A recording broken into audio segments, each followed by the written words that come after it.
šūnai bija daudzi kodoli. Kardiomiocīta gadījumā tā nav. Kardiomiocītam viena šūna ir viena šūna, un katrā šūnā ir savs kodols. Labi, un kāda tad ir nozīme šiem te diskiem? Varbūt Cinti pastāstīs. Tu bija pirmais jautājums? Varu, es varu? Nē,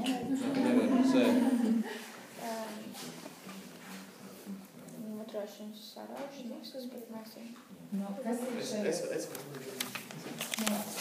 Respektīvi, tie diski viņi savieno kopā šīs šūnas, nodrošina brīvu jonu difūziju un viņi vienkārši nodrošina, lai viss tas sincītīs strādā kā viens.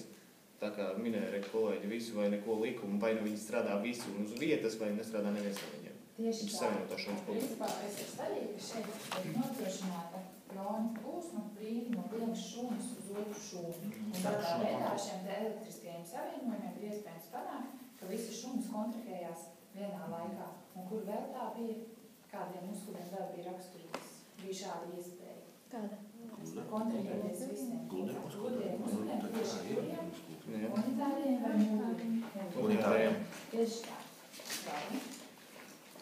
Un kādēļ ir svarīgi, lai visas miokarda šūnas kontrahētos vienā laikā? Kādēļ nevar, piemēram, viena puse un pēc tam otra puse? Lai nodrošinātu to funkcionalitāti, kur ir vajadzīgas sirdīm. Būpēt asini. Lai visi kopā. Lai visi kambari sarājas vienlaicīgi un varētu visu ar pietiekumu spēku. Lai varētu izstumt. Lai varētu izstumt. Un otrs ir, piemēram, jūs iedomājaties balonu, ja jūs pieliekat spiedienu vienā pusē un otrā pusē nav šī spiediena. Rodas izspīlējums. Un tieši tādēļ arī ir svarīgi, lai viss saraujās kopā, lai nav ietekme kādā konkrētā vietā, spiediena ietekme uz ciemiņu, kas varētu to bojāt. Labi. Pirmo tad mēs esam izrunājuši. Otrais jautājums, kuram ir otrais? Kuriem ir otrais? Tā jums divām, ja? Labi. Tad pastāstiet, Katrīna, par miokarda tipiskajām šūnām. Miokarda tipiskās šūnas ir tās, kuras saraujās, kuras veic to kontrakciju. Kardiomiocīta. Jā, un tas ir. Ir divi veidi, tipiskas un kardiomiocīta. Jā, bet jums kardiomiocīta ir tipiskas, atipiskas ir sinātu vēlamies glā. Pārbaudām, pokiņiešums un tā tālāk. Подожди, дай другим рассказать. Labi, un kā atšķirās šīs te? Varbūt būs arī jautājums par šīm te atipiskajām šūnām. Tipiskās šūnas ir, kāda ir uzbūve. Tātad ir šķērsvītrotā muskultūra, tātad tipiskās šūnas, tātad tajās ir miofibrilles ir izkārtotas. Haotiski? Nē, tā ir kā šķērsturas muskulatūra, tā kā ir tiem savienojums. Principā kas palīdz. Atcerieties, bija gludā muskultūra, ja mēs nevarētu teikt par stirni, un skeleta šķērsvītrotā muskultūra. Kā atšķīrās gludajā muskultūrā, sarkomēri bija vai nebija? Nebija. Un savukārt skeleta muskultūrā bija. Un šie te sarkomēri ko nodrošināja? Šo te šķērsvītrojumu. Līdz ar to, ja ir šķērsvītrotā muskultūra, tātad šķērsvītrotā muskultūrā ir šis te sarkomēri izkārtojums. Viņi ir kā muskuli, šķērsvītrotā, bet viņam ir tie, kā par, viņam tie savienojumi ir. Jā, par tiem jau kas palīdz, ātri pārvarēt elektrisko. Labi, un tad Jana varētu pastāstīt par elektromehānisko sajūgu. Tas ir tie savienojumi. Tas nav tie savienojumi. Elektromehāniskais sajūgs nozīmē, kā no šī elektriskā impulsa tiek panākt kontrakcija. Elektriskais impulss ir tas elektro, un savukārt mehāniskais ir šī mehāniskā kontrakcija. Un tur ir ietverts iekšā šis kontrakcijas mehānisms. Kā notiek šī uzbudinājuma tātad pievadīšana un kā pēc tam saraujas šī muskulu šūna. Atveras natrija. Nē, atveras natrija. Tur ir tā, es varu uzzīmēt to grafiku.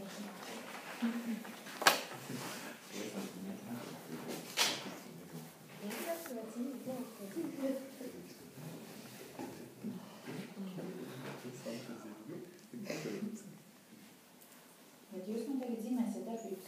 Jā, tas ir. Bet šeit vairāk es gribētu nevis par darbības Par vadīšanu? Bet par šo te visu Un posmiem. Kā viņš? Jā. Jā.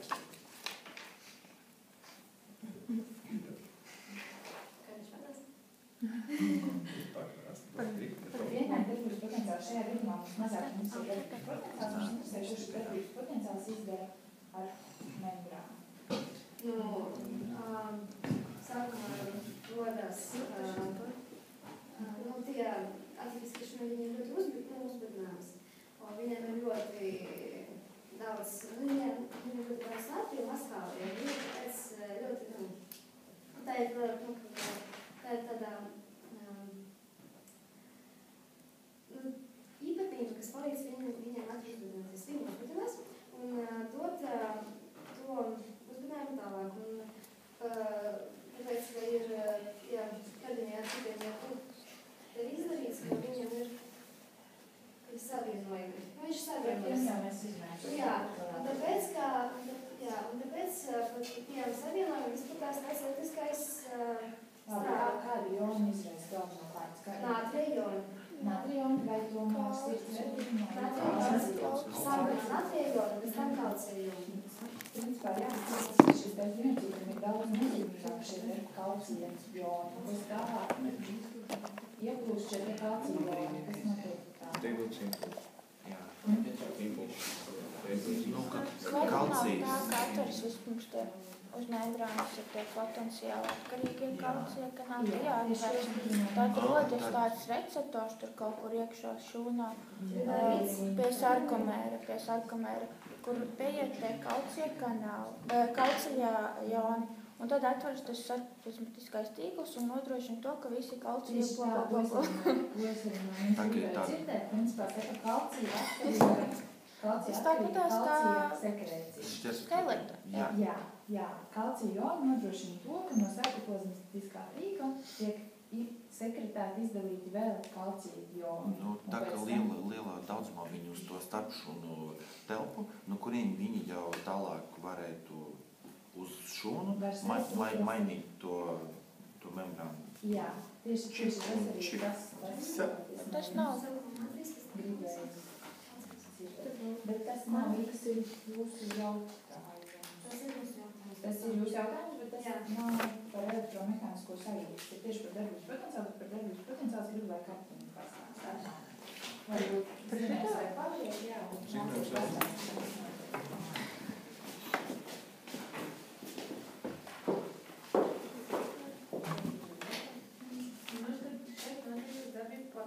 Viņš ir ļoti strāšs, tāpēc, ka tur ļoti strauji ieplūst tie nātrija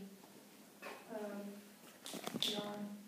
Tad raknīs to slieksni, un tad tikai tas kā ļabiņas tad strādās. Jo viņam jāsasniedz tas slieksnis, un tad ļabiņas izsniedz. Kritiskais līmenis. Aizvarās tie nātrija kanāli, bet viņi vēl tā lēnām aizvarās. Un te jau arī atverās kāli kanāli, viņi sāk arī postārā.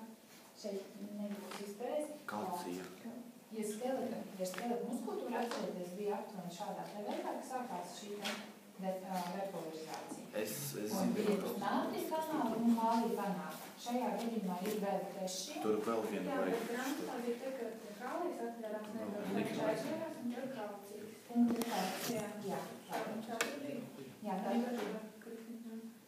Jā, tas ir pareizi, tikai es domāju, ka jūs jā, te un reāšana tagad kalcija. Un sākās no platofās tieši tā, un kādēļ dabai izveidot šādu te darbības potenciālu, kādēļ šāds pielāgojums ir vajadzīgs. Jo tur atdalās tas kameras, mums priekškameras kamera, lai viņam tās kontakcijas būtu atsevišķi plašāk. Nē, tur būs vadītāja sistēmā, speciāli, kad būs jautājums, es pastāstīšu par šo te vadītāja sistēmu, bet tas vēl tad, kad mēs nonāksim pie šī piektā jautājuma, tad principā, lai mēs summātos konstrukcijas. Atcerieties, es jums stāstīju, kas būtu, ja sirdīs summātos šīs te konstrukcijas. Viņi nevarētu bumbēt, tieši tā, bet savukārt šis te principā ir ļoti gara refraktāra daļa, līdz ar to kontrakcija ir aptuveni tik cik darbības potenciāls ir pazemināts. Un tādā veidā ir panākt to, ka nesumējās kontrakcijas. Un savukārt šeit tad jau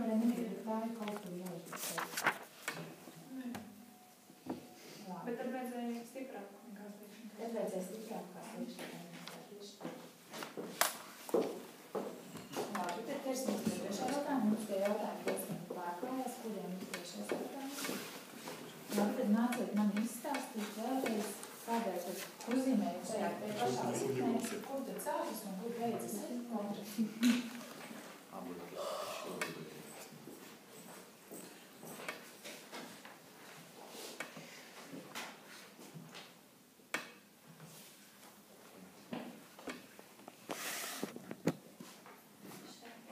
Jā, un principā tas, kā jau es teicu, šī te darbības potenciāls laikā diezgan labi sakrīt ar šo te kontrakciju, jo to nepieļaujot šo te summēšanos. Nu, labi, mēs jūs jautājumu izrunājam. Jā, vai jums vēsties, kam ir ceturtais?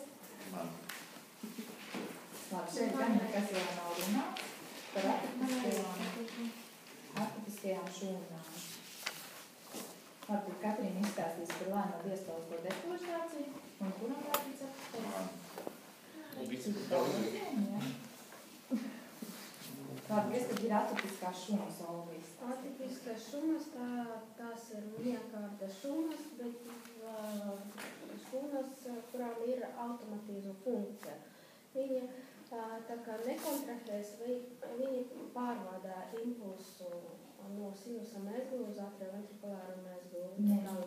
Jā, un nevis tikai Un arī rāda. Arī rāda, tieši tā. Jā, viņa tā kā veido. Un kā atšķirās tīri Tur ir šūnas divas uzbūve? uzbūves. Tipiskajiem un atipiskajiem. Vai abas šūnas ir vienā?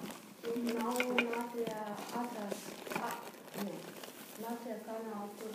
Bet viņi ir, Morfoloģiski. morfoloģiski. Kā nav, kā ir daudz mazāk šajās te atipiskajās šūnās? Viņa fibrilu nav. Tieši tā, jo šīs te šūnas, principā viņu uzdevums nav kontraktēties, viņu uzdevums ir radīt šo te impulsu un šo impulsu arī pārdarīt. Kontrakcijas spēja ir ļoti neliela. Labi. Un kā jūs saprotat šo te spontānu aktivitāti, jeb automātiju? Tā, kurš man varēs pastāstīt, Kīries, kas tas ir? Jā. Nu, tā, ka teiks, ka viņi paši no sevis veido to impulsu, un principā uz viņu neietekmē kaut kāds ārējais kāds spēks, ja? Tāpēc viņam jārod to impulsu pat no sevis. Viņi var to darīt tikai tad, ka mainīt savu membrānu potenciālu. Un tātad, ja viņi neietekmē no ārpus, viņam lēni jāmaina savu. Viņi to strauji izdarīt nevar. Tad viņi maina to lēni, un no tā veidojas tā lēna diastola depolarizācija. Viņi lēni maina savu polaritāti. To vairs nestāstīt, tas būs nākamā daļa. Jūs pareizi domājat? Viņi sasniedz to noteikto līmeni, bet lēnīgi, un tad un aiziet atkārt. Labi, bet vai nervu sistēma ietekmē sirdsstarpību? Jā. Ir divi nervi, acetilholīnu izdara un adrenalīnu. Jā, pirmkārt, simpatiskā un vegetatīvā nervu sistēma un tās daļas simpatiskā un parasimpatiskā nervu sistēma. Un kā tad, ja ir šis te automātijas ietekmi, kā tad nervu sistēma var ietekmēt mums sirdsstarpību? Vai nu pātrināt, vai nu samazināt ātrumu. Principā jā, bet ja mēs noņemam nervu sistēmas ietekmi, sirdsspēja strādās automātiski. Strādāt automātiski, tieši tā, jo viņai piemīt automātiski spēja. Viņam ir šeit nervu sistēmai uzdevums ir tikai modulēt šo te sirdsdarbību, pielāgot organismu funkcionālajām vajadzībām. Labi, un tad Katrīna izstāstīt par lēnām diastolisko depolarizāciju. Tas viņi īsti nesaprot. Labi, kam vēl bija? Man. Jā, izstāstīt. Bet tas nebija 5. jautājums? Nē, tas ir 4. Tur jāzīmē grafiks. Nāciet. Es gribu pazīmēt. Bet rakstīt nemāk līdzi.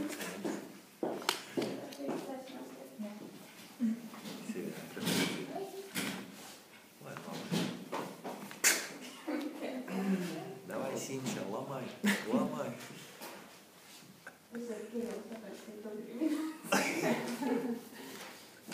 Никогда не спорь со мной.